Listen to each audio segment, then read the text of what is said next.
ನಾವು ಇವತ್ತಿನ ವಿಡಿಯೋದಲ್ಲಿ ಏನು ಮಾಡೋಣ, ಇಂಡಿಯನ್ ಅಕೌಂಟಿಂಗ್ ಸ್ಟ್ಯಾಂಡರ್ಡ್ 2024 ಕ್ವಶನ್ ಪೇಪರಲ್ಲಿ ಏನು ಮಾಡ್ತೀವಿ, 5 ಮಾರ್ಕಿನ ಕ್ವಶನನ್ನು ಸೊಲ್ಯೂಷನ್ ಮಾಡ್ತೀವಿ. ಇದು ಬಿಕಾಮ್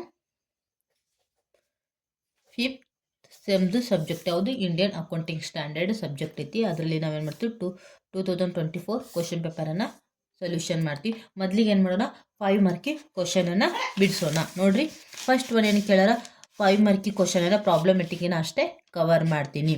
ನೋಡ್ರಿ, from the following information prepare A statement of the profit and loss account for the year ended 31st March 2023 as per companies act 2023.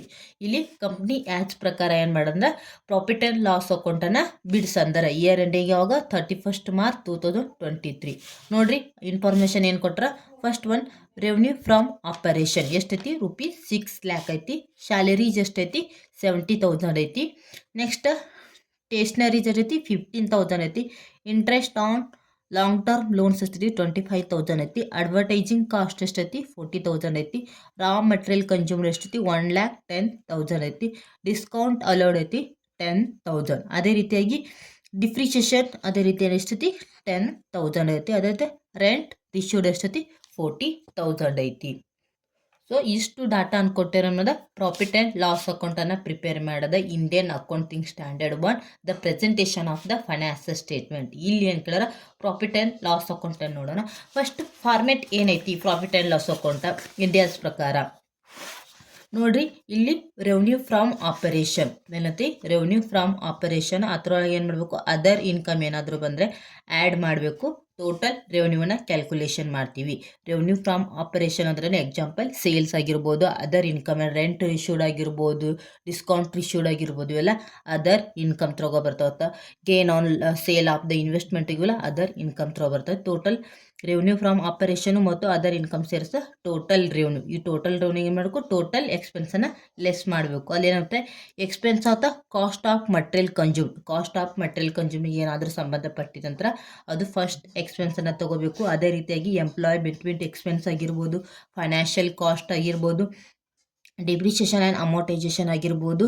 Next ಏನಾಗುತ್ತೆ, other expense, cost of material consumed ಮತ್ತು change in inventories, cost of material consumed, change in inventories ಮತ್ತು employee benefits, financial cost ಮತ್ತು depreciation ಅಮೋಟೈಸೇಷನ್ನು other ಎಕ್ಸ್ಪೆನ್ಸನ್ನು ಮಾಡಿದಂತೆ total expense ಅನ್ನು ಬರ್ತೈತಿ. ಈ ಟೋಟಲ್ ರೆವೆನ್ಯೂ ಇದ್ರಾಗ ಟೋಟಲ್ ಎಕ್ಸ್ಪೆನ್ಸನ್ನು ಲೆಸ್ ಮಾಡಿದ್ರೆ ಏನ್ಕತ್ತೈತಿ, ಪ್ರಾಫಿಟ್ ಬಿಫೋರ್ ಟ್ಯಾಕ್ಸನ್ನು ಸಿಗುತ್ತೆ. ಈ ಪ್ರಾಫಿಟ್ ಬಿಫೋರ್ ಟ್ಯಾಕ್ಸಲ್ಲಿ ಏನು ಮಾಡ್ಬೇಕು, ನಾವು ಟ್ಯಾಕ್ಸನ್ನು ಲೆಸ್ ಮಾಡಿದ್ರೆ ಪ್ರಾಫಿಟ್ ಆಫ್ಟರ್ ಟ್ಯಾಕ್ಸ್. ಸೊ ಇಲ್ಲಿ ನೋಡಿರಿ, ಪ್ರಾಬ್ಲಮಲ್ಲಿ ಏನು ಕೊಟ್ಟಾರ, ಇದು ನೋಟ್ ಎಲ್ಲೆಲ್ಲಿ ಬರ್ತಾವತ್ತ ಮೊದಲು ಗುರ್ಸೋತ. ರೆವೆನ್ಯೂ ಫ್ರಮ್ ಆಪರೇಷನ್ ಎಲ್ಲಿ ಬರ್ತೈತಿ, ರೆವೆನ್ಯೂ ಫ್ರಮ್ ಆಪರೇಷನ್ದೊಳಗೆ ಬರ್ತೈತಿ ಫಸ್ಟ್ ಒನ್. ಅದೇ ರೀತಿ ಈ ಸ್ಯಾಲ್ರಿ ಎಲ್ಲಿ ಬರ್ತೈತಿ, ಎಂಪ್ಲಾಯಿ ಬೆನಿಫಿಟ್ ರೋಗ ಬರ್ತೈತಿ. ನೆಕ್ಸ್ಟ್ ಸ್ಟೇಷನರಿ ಚಿತ್ರ ಬರ್ತೈತಿ, ಅದರ್ ಎಕ್ಸ್ಪೆನ್ಸ್ ರೋಗ ಬರ್ತೈತಿ. Next interest on long term loan ಹತ್ರ ಬರ್ತೈತಿ, ಫೈನಾನ್ಷಿಯಲ್ ಕಾಸ್ಟ್ ಒಳಗೆ ಬರ್ತೈತಿ. ಅಡ್ವರ್ಟೈಸಿಂಗ್ ಎಕ್ಸ್ಪೆನ್ಸ್ ಹತ್ರ ಬರ್ತೈತಿ, ಅದರ್ ಎಕ್ಸ್ಪೆನ್ಸ್ ರೋಗ ಬರ್ತೈತಿ. ಅದೇ ರೀತಿಯಾಗಿ ರಾ ಮಟೀರಿಯಲ್ ಕನ್ಸ್ಯೂಮ್ ಮತ್ತು ಕಾಸ್ಟ್ ಆಫ್ ಮಟೀರಿಯಲ್ ಕನ್ಸ್ಯೂಮ್ ರೋಗ ಬರುತ್ತೆ. ನೆಕ್ಸ್ಟ್ ಡಿಸ್ಕೌಂಟ್ ಅಲೋಡ್ ಏನು ಬರ್ತೈತಿ, ಅದರ್ ಎಕ್ಸ್ಪೆನ್ಸ್ ರೋಗ ಬರುತ್ತೆ. ಡಿಪ್ರಿಷಿಯೇಷನ್ ಮತ್ತು ಡಿಪ್ರಿಷಿಯೇಷನ್ ಆ್ಯಂಡ್ ಅಮೋಟೈಸೇಷನ್ ರೋಗ ಬರ್ತೈತಿ. ರೆಂಟ್ ರಿಶ್ಯೂಡ್ ಆಗೈತಿ, ಸೊ ಏನಲ್ಲಿ ಅದರ್ ಇನ್ಕಮ್ ರೋಗ ಬರ್ತೈತಿ. ಸೊ ನಾವು ಯಾವ ಐಟಮ್ ಎಲ್ಲೆಲ್ಲಿ ಬರ್ತಾವೆ ಈಜಿಯಾಗಿ ಐಡೆಂಟಿಫೈ ಮಾಡಿದ್ರೆ ಏನಾಗ್ತಿ, ನಮ್ಗೆ ಪ್ರಾಫಿಟ್ ಆ್ಯಂಡ್ ಲಾಸ್ ಅಕೌಂಟನ್ನು ಈಜಿ ಬಿಡ್ಸಕ್ಕೆ ಬರ್ತೈತಿ. ಸೊ ಇವಾಗ ನಾವು ಪ್ರಿಪೇರ್ ಮಾಡೋಣವಾ ಪ್ರಾಫಿಟ್ ಆ್ಯಂಡ್ ಲಾಸ್ ಅಕೌಂಟ್. ನೋಡಿರಿ, ಬಿಡಿಸ್ತೀನಿ.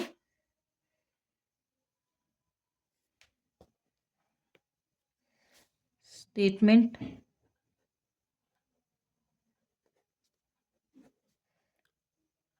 profit and loss account for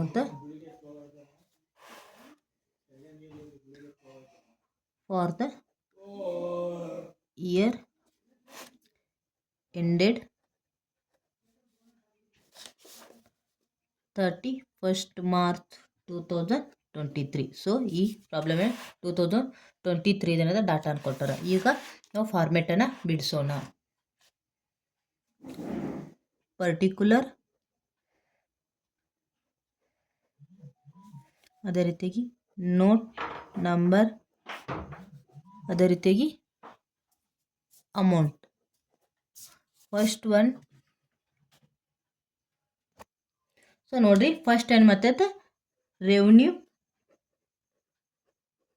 from operation.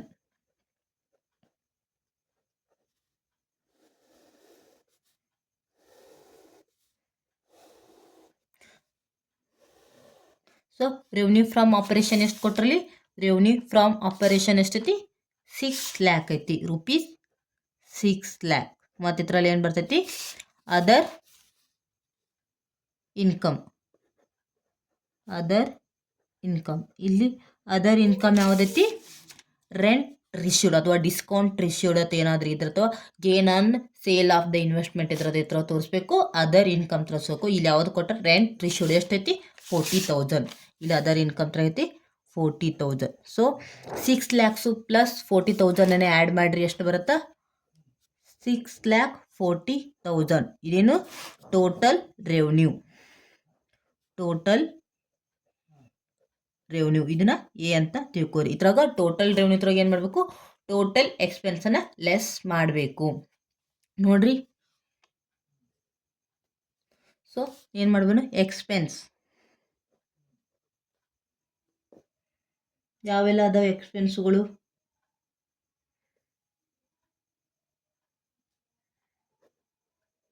So ಎಕ್ಸ್ಪೆನ್ಸ್ರಾಗ first one ಯಾವ್ದು ಬರ್ತೈತಿ? Cost of material consumed. So ಇಲ್ಲಿ ಕಾಸ್ಟ್ ಆಫ್ ಮಟೀರಿಯಲ್ ಕನ್ಸ್ಯೂಮ್ ಅಥವಾ ಪರ್ಚೇಜ್ ರಿಲೇಟೆಡ್ ಆದಂಥ ಓಪನಿಂಗ್ ರಾ ಮೆಟೀರಿಯಲ್ ಆಗಿರ್ಬೋದು, ಅಥವಾ ಪರ್ಚೇಜ್ ರಾ ಮೆಟೀರಿಯಲ್ ಆಗಿರ್ಬೋದು, closing raw material ಆಗಿರ್ಬೋದು, ಪರ್ಚೇಜ್ ರಿಟರ್ನ್ ಆಗಿರ್ಬೋದು, ಅಥವಾ ಟ್ರಾನ್ಸ್ಫರೇಷನ್ ಕಾಸ್ಟ್ ಆಗಿದ್ದು, ಇವೆಲ್ಲ ಏನಾಗೈತಿ? ಪರ್ಚೇಜ್ ರಿಲೇಟ್ ಆಗೋದು ಎಲ್ಲಿ ಬರಬೇಕು? Cost of material consume. ಇಲ್ಲಿ ನೋಡಿ, ರಾ ಮಟೀರಿಯಲ್ ಕನ್ಸ್ಯೂಮ್ಡ್ ಎಷ್ಟೈತಿ? 1,10,000 ಐತಿ. 1,10,000 ಏನು ರಾ ಮಟೀರಿಯಲ್ ಕನ್ಸ್ಯೂಮ್ಡ್ ಅಂತ. ನೆಕ್ಸ್ಟ್ ಏನು ನೋಟ್ ಯಾವ್ದು ಬರ್ತೈತಿ? ಬಿ ಯಾವ್ದು ಬರ್ತೈತಿ? ಎಂಪ್ಲಾಯಿ ಅಥವಾ change in inventories. So change in inventories ಒಳಗೆ ಏನು ಬರ್ತೈತಿ? ಓಪನಿಂಗ್, ಇಲ್ಲಿ ಓಪನಿಂಗ್ ಸ್ಟಾಕು ಲೆಸ್ ಏನಾಗೈತಿ? Closing stock. ಅದು ಫಿನಿಶ್ಡ್ ಗೂಡ್ಸ್ ಆಗಿರ್ಬೋದು, ವರ್ಕ್ ಇನ್ ಪ್ರೋಗ್ರೆಸ್ ಆಗಿರ್ಬೋದು. ಇಲ್ಲಿ ಯಾವುದೇ ರೀತಿಯಾಗಿ ವರ್ಕ್ ಇನ್ ಪ್ರೋಗ್ರೆಸ್ಗಾಗಿರ್ಬೋದು ಅಥವಾ ಫಿನಿಶ್ಡ್ ಗೂಡ್ಸ್ಗೆ ರಿಲೇಟ್ ಆದ ಯಾವ ರೀತಿ ಓಪನಿಂಗ್ ಸ್ಟಾಕು ಮತ್ತು ಕ್ಲೋಸಿಂಗ್ ಸ್ಟಾಕನ್ನು ಗೊತ್ತಿಲ್ಲ. ಸೊ ನಾವು ಅಮೌಂಟನ್ನು ತೆಗೆದುಕೋದಿಲ್ಲ. ಅಕಸ್ಮಾತ್ ಇಲ್ಲಿ ಚೇಂಜ್ ಇನ್ ಇನ್ವೆಂಟರಿ ತೆಗೆದ opening stock minus closing stock ಆಗಿರ್ಬೋದು, ಫಿನಿಶ್ಡ್ ಗೂಡ್ಸ್ ಆಗಿರ್ಬೋದು ಮತ್ತು ವರ್ಕ್ ಇನ್ ಪ್ರೋಗ್ರೆಸ್ ಆಗಿರ್ಬೋದು. Next B C employee benefit.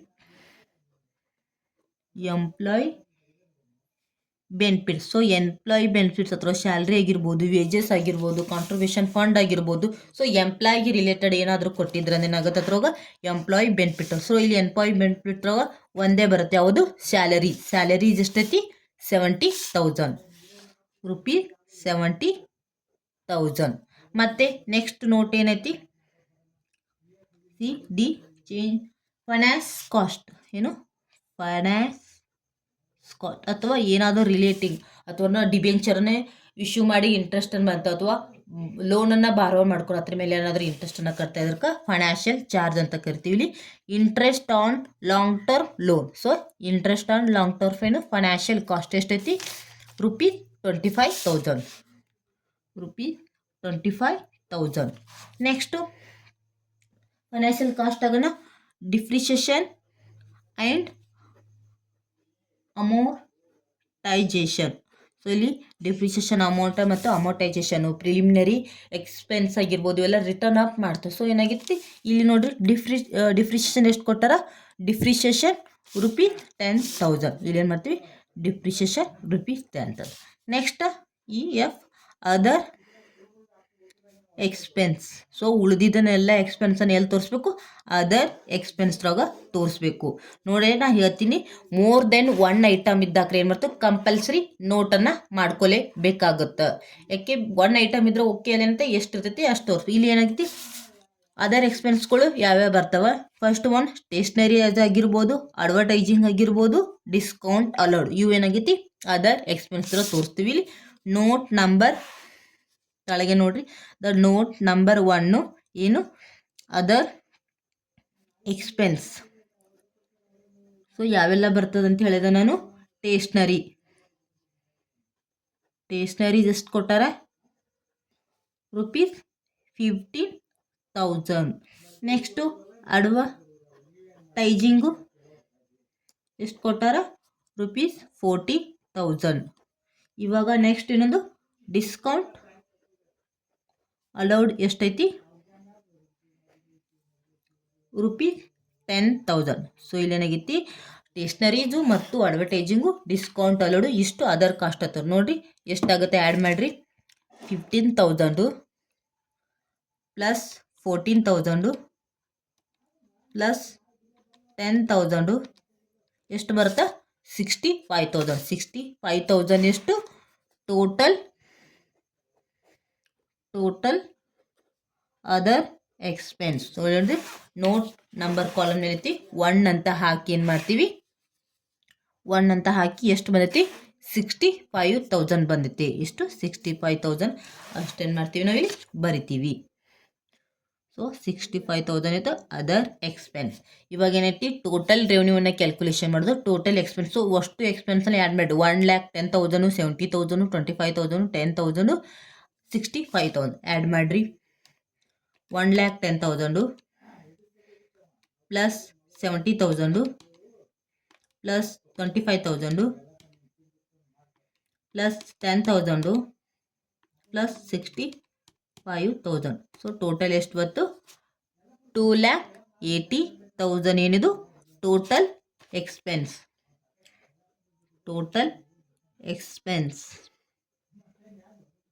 ಇದನ್ನ ಬಿ ಅಂತ ತಿಳ್ಕೊರಿ. ಸೊ ಇಲ್ಲಿ ಏನು ಮಾಡ್ತೀರಿ, ಈಗ ಟೋಟಲ್ ರೆವೆನ್ಯೂ ಇದ್ರಾಗ ಟೋಟಲ್ ಎಕ್ಸ್ಪೆನ್ಸ್ ಅನ್ಕಿದ್ರೆ ನಮಗೇನು ಪ್ರಾಫಿಟನ್ನು ಸಿಗುತ್ತೆ. Profit before tax. ಈಗ A minus B. So A value ಎಷ್ಟೈತಿ, 6,40,000 ಮೈನಸ್ ಬಿ ಎಷ್ಟು ಟೋಟಲ್ ಎಕ್ಸ್ಪೆನ್ಸ್ ಎಷ್ಟೈತಿ, 2,80,000. ಎರಡನ್ನ ಲೆಸ್ ಮಾಡಿರಿ, ಎಷ್ಟು ಬರ್ತೈತಿ ನೋಡಿರಿ, 6,40,000 ಮೈನಸ್ 2,80,000 ಎಷ್ಟು ಬರುತ್ತೆ, ಪ್ರಾಫಿಟ್ಟು 3,30,000. 3,30,000 ಏನು ಪ್ರಾಫಿಟ್ ಬಿಫೋರ್ ಟ್ಯಾಕ್ಸ್. ಅಥವಾ ಇದರಲ್ಲಿ ಇಲ್ಲಿ ಏನು ಟ್ಯಾಕ್ಸ್ ಇನ್ಫಾರ್ಮೇಷನ್ ಕೊಟ್ಟಿಲ್ಲ, ಟ್ಯಾಕ್ಸ್ ರೇಟು ಕೊಟ್ಟಿಲ್ಲ, ಅಥವಾ ಟ್ಯಾಕ್ಸ್ ಎಕ್ಸ್ಪೆನ್ಸು ಕೊಟ್ಟಿಲ್ಲ, ಟ್ಯಾಕ್ಸ್ ಅಮೌಂಟು ಕೊಟ್ಟಿಲ್ಲ. ಸೊ ಏನತ್ತೆ ಇಲ್ಲಿ ಟ್ಯಾಕ್ಸ್ ಏನೈತಿ ತೋರಿಸೋದಿಲ್ಲ. ಅಥವಾ ಏನಾದರೂ ಟ್ಯಾಕ್ಸ್ ರೇಟನ್ನು ಕೊಟ್ಟಿದ್ರೆ ಮತ್ತೆ ಇಲ್ಲಿ ಈ ಬಂದಂಥ 3,60,000 ಮೇಲೆ ಮತ್ತೆ ಟ್ಯಾಕ್ಸ್ ರೇಟನ್ನು ಕ್ಯಾಲ್ಕುಲೇಷನ್ ಮಾಡ್ಕೊತಿದ್ದೀವಿ. ಈಗ ನೋಡ್ರಿ, profit and loss account, revenue from operation ಮತ್ತು ಅದರ್ ಇನ್ಕಮ್ ಅನ್ನು ಕೂಡ ಟೋಟಲ್ ರೆವೆನ್ಯೂ ಬರುತ್ತೆ. ಆ ಟೋಟಲ್ ರೆವೆನ್ಯೂ ಏನು ಮಾಡ್ತೀವಿ, ಟೋಟಲ್ ಎಕ್ಸ್ಪೆನ್ಸನ್ನು ಲೆಸ್ ಮಾಡ್ತೀವಿ, ಅವಾಗ ಪ್ರಾಫಿಟ್ ಬಿಫೋರ್ ಟ್ಯಾಕ್ಸ್ ಬರುತ್ತೆ. ಇಲ್ಲಿ ಟ್ಯಾಕ್ಸ್ ಅಮೌಂಟನ್ನು ಕೊಟ್ಟಿದ್ರೆ ಏನು ಮಾಡ್ತೀವಿ, ಲೆಸ್ ಮಾಡ್ತೀವಿ, ಒಳಗೆ ಪ್ರಾಫಿಟ್ ಆಫ್ಟರ್ ಟ್ಯಾಕ್ಸ್ ಅಂತ ಬರ್ತೀವಿ. ಸೊ ಈಗ ಪ್ರಾಫಿಟ್ ಎಷ್ಟು ಬಂತು, 3,60,000.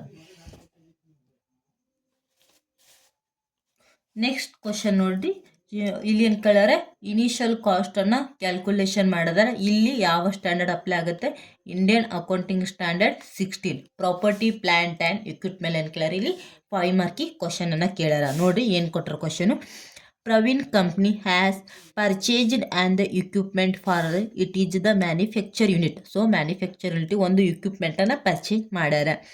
The price paid for the equipment is ₹2,20,000 inclusive of the GST of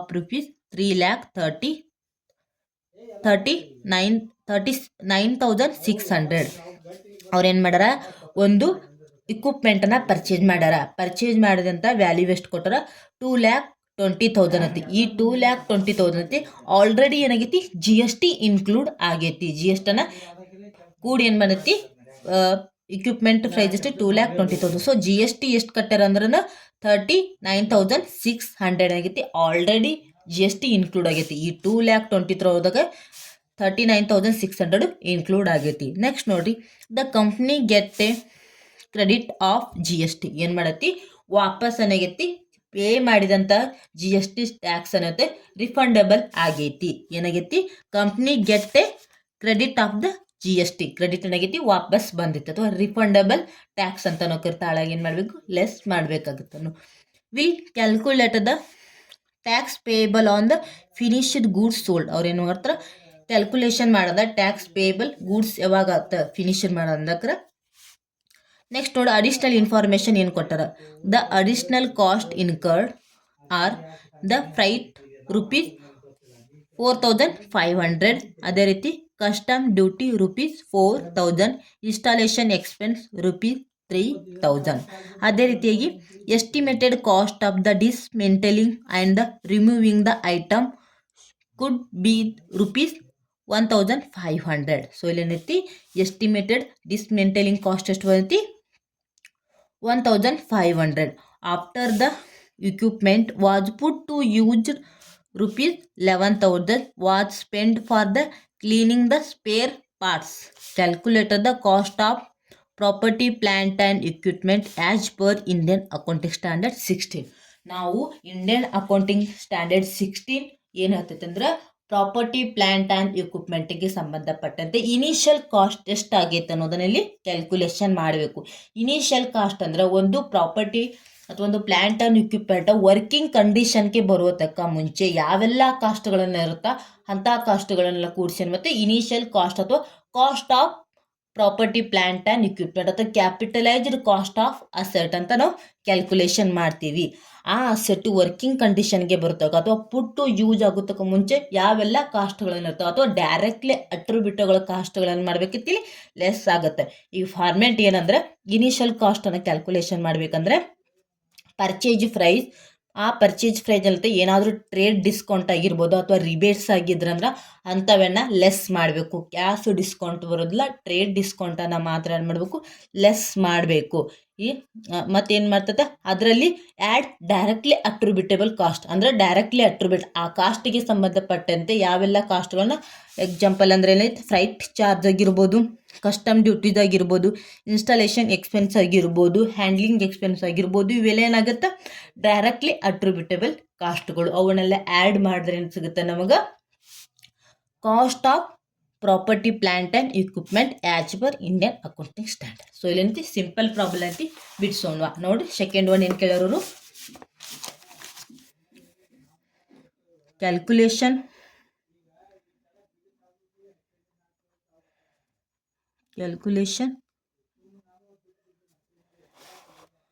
cost of PP ಅಂದ್ರೇನು property plant and equipment as per India's accounting standard 16 ಪ್ರಕಾರ ಅಂತ ಇನಿಷಿಯಲ್ ಕಾಸ್ಟ್ ಅಥವಾ cost of property plant and equipment ಅದರ format ನೋಡಿ. The particular rupees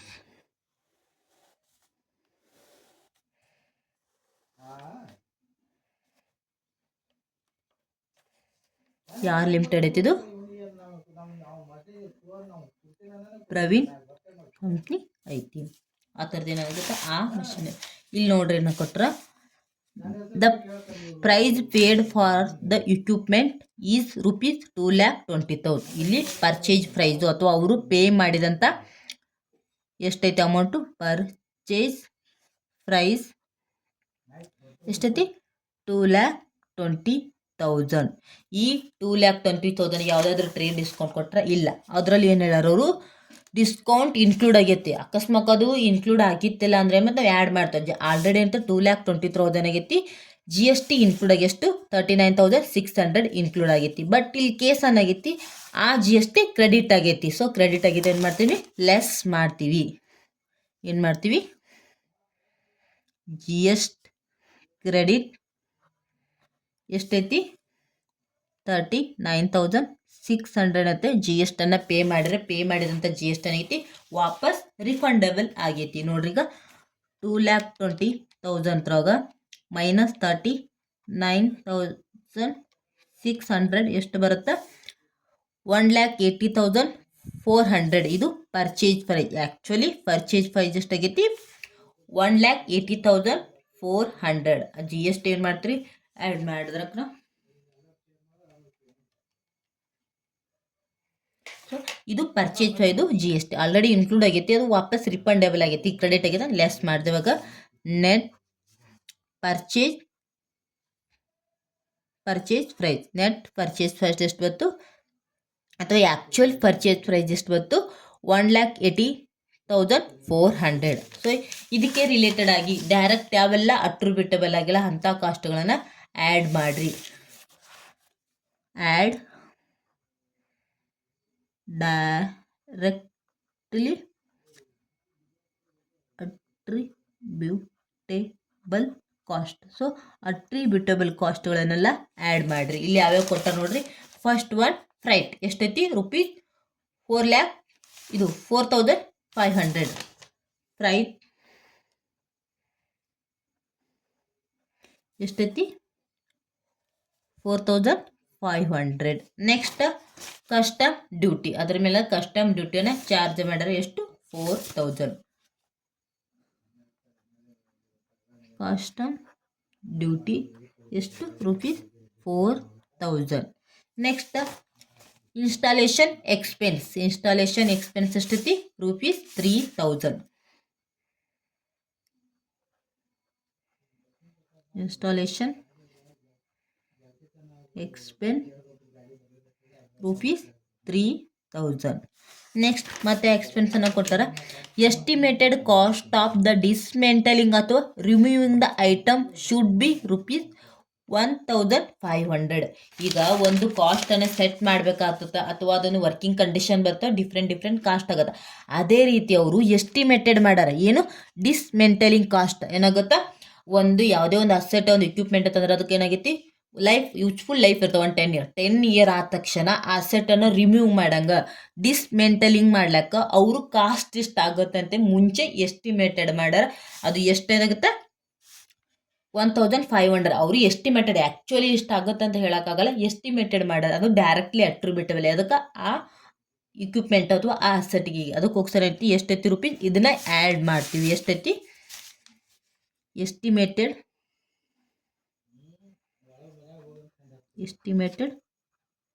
cost of ಡಿಸ್ಮೆಂಟಲಿಂಗ್ ಎಷ್ಟೈತಿ rupees 1,500. ಮತ್ತು next ಯಾವ ಐಟಮನ್ನು ಕೊಟ್ಟರೆ ಡೈರೆಕ್ಟ್ಲಿ ಅಟ್ರಿಬ್ಯೂಟಬಲ್ ಕಾಸ್ಟ್. ಬಟ್ ಇಲ್ಲೊಂದು ಕೇಸ್ ಆಗೈತಿ. After the equipment was put into use of rupees 11,000 was spent for the cleaning the spare part. So cleaning the spare ಪಾರ್ಟಿಗೆ ಸಂಬಂಧಪಟ್ಟಂತೆ ಏನಾಗೈತಿ ಎಷ್ಟು ಕಾಸ್ಟ್ ಆಗೈತಿ 11,000. ಅದು ಯಾವಾಗ ಆಗೈತೆ ಅಂದ್ರೆ ಪುಟ್ ಇಂಟು ಯೂಸ್ ಅಸೆಟನ್ನು ಅಥವಾ ಇಕ್ವಿಪ್ಮೆಂಟನ್ನು ಯೂಸ್ ಮಾಡಬೇಕೇನ ಕಾಸ್ಟ್ ಆಗುತ್ತೆ. ಈ ಕಾಸ್ಟ್ ಅನ್ನೋಕ್ಕಿಂತ ಡೈರೆಕ್ಟ್ಲಿ ಅಟ್ರಿಬ್ಯೂಟಬಲ್ ಆಗಿಲ್ಲ. ಆವಾಗ ಹೇಳಿನಿ ಈ ಇನಿಷಿಯಲ್ ಕಾಸ್ಟನ್ನು ಕ್ಯಾಲ್ಕುಲೇಷನ್ ಮಾಡುವಾಗ ಏನು ಮಾಡ್ತೀರಿ, ಆ ಅಸೆಟನ್ನು ಏನಾಗೈತಿ ವರ್ಕಿಂಗ್ ಕಂಡೀಷನ್ಗೆ ಬರುವ ತಕ್ಕ ಮುಂಚೆ ಯಾವ ಕಾಸ್ಟ್ಗಳನ್ನ ಅದನ್ನಷ್ಟೇ ಕನ್ಸಿಡರ್ ಮಾಡಬೇಕು. ಅಸೆಟನ್ನು ಯೂಸ್ ಆದ ತಕ್ಷಣ ಅದಕ್ಕೆ ಸಂಬಂಧಪಟ್ಟಂತೆ ಯಾವುದೇ ಕಾಸ್ಟ್ಗಳನ್ನ ಇಕ್ಕಿಲ್ಲ. ಇಲ್ಲಿ ಏನಾಗೈತಿ ಕಾಸ್ಟ್ ಆಫ್ ಇಕ್ವಿಪ್ಮೆಂಟ್ ನಾವು ಕ್ಯಾಪಿಟಲೈಸ್ಡ್ ಅಥವಾ ಕಾಸ್ಟ್ ಆಗಿರ್ಬೋದು. ಆ ಅಸೆಟನ್ನು ಎಷ್ಟು ಕಾಸ್ಟ್ ಆಗೈತಿ ಬ್ಯಾಲೆನ್ಸ್ ಶೀಟಲ್ಲಿ ಎಷ್ಟು ತೊಗೋಬೇಕು ಅದನ್ನು ಅಷ್ಟನ್ನು ತೋರಿಸ್ತೀವಿ. ಒಂದು ಪರ್ಚೇಸ್ ಮಾಡ್ಬೇಕಂದ್ರೆ ಏನೆಲ್ಲ ಕಾಸ್ಟ್ ಆಗ್ತದೆ ವರ್ಕಿಂಗ್ ಕಂಡೀಷನ್ಗೆ ಬರುತ್ತೆ, ಯಾವೆಲ್ಲ ಕಾಸ್ಟ್ ಅದ ಅತ್ತೇನೋ ತೋರಿಸ್ತೀವಿ. ಸೊ ಇಲ್ಲಿ ಏನೈತಿ cost of property and plant and ಇಕ್ವಿಪ್ಮೆಂಟನ್ನು ಮಾಡಿದ್ರೆ. ಸೊ ಇಲ್ಲಿ ಏನಾಗೈತಿ ಈ 11,000 ಎಲ್ಲಿ ತೋರಿಸ್ಬೇಕು ಪ್ರಾಫಿಟ್ ಆ್ಯಂಡ್ ಲಾಸ್ ಅಕೌಂಟ್ನಾಗೆ ತೋರಿಸ್ಬೇಕು. ಇಲ್ಲಿ ಇನಿಷಿಯಲ್ ಕಾಸ್ಟಲ್ಲಿ ಬರೋದಿಲ್ಲ. ಸೊ ಇವಾಗ ನೋಡಿರಿ ಪರ್ಚೇಸ್ ಪ್ರೈಸು 2,20,000 ಅಂತ GST ಇನ್ಕ್ಲೂಡ್ ಆಗೈತೆ, ಅದು ವಾಪಸ್ ಕ್ರೆಡಿಟ್ ಆಗೈತೆ. ಅದಿನಷ್ಟು 39,600 ಕಳೆದ್ರೆ ಆ್ಯಕ್ಚುಯಲ್ ಪರ್ಚೇಸ್ ಪ್ರೈಸ್ ಎಷ್ಟು 1,80,400 ಬರ್ತದೆ. ಇದರಲ್ಲಿ ಏನು ಮಾಡ್ತೀವಿ ಡೈರೆಕ್ಟ್ ಅಟ್ರಿಬ್ಯೂಟಬಲ್ ಕಾಸ್ಟ್ಗಳನ್ನು ಅವನ್ನೆಲ್ಲ ಆ್ಯಡ್ ಮಾಡ್ತೀವಿ. ಫಸ್ಟ್ ಚಾರ್ಜ್ ಎಷ್ಟೈತಿ 4,500, ಕಸ್ಟಮ್ ಡ್ಯೂಟಿ 4,000, ಇನ್ಸ್ಟಾಲೇಷನ್ ಎಕ್ಸ್ಪೆನ್ಸ್ 3,000. ಅದೇ ರೀತಿ ಎಸ್ಟಿಮೇಟೆಡ್ ಕಾಸ್ಟ್ ಆಫ್ ದ ಡಿಸ್ಮೆಂಟಲಿಂಗ್ ಐತಿ 1,500. ಇವಾಗ ಎಲ್ಲ ಟೋಟಲ್ ಮಾಡಿರಿ. ಈಗ ಆಲ್ರೆಡಿ ಎಷ್ಟು ಬರ್ತೈತಿ ಪರ್ಚೇಸ್ ವ್ಯಾಲ್ಯೂ 1,80,400. 1,80,400 ಹತ್ರ ಏನು ಮಾಡಬೇಕು ನಾವು 4,500 ಪ್ಲಸ್ 4,000 ಪ್ಲಸ್ 3,000 ಪ್ಲಸ್ 1,500. ಇವಾಗ ಎಷ್ಟು ಬರ್ತೈತಿ 1,93,400. ಇದನ್ನು ಇನಿಷಿಯಲ್ ಕಾಸ್ಟ್ ಅಥವಾ cost of property plant and equipment. So 1,93,400 ಏನು the cost of property plant and equipment.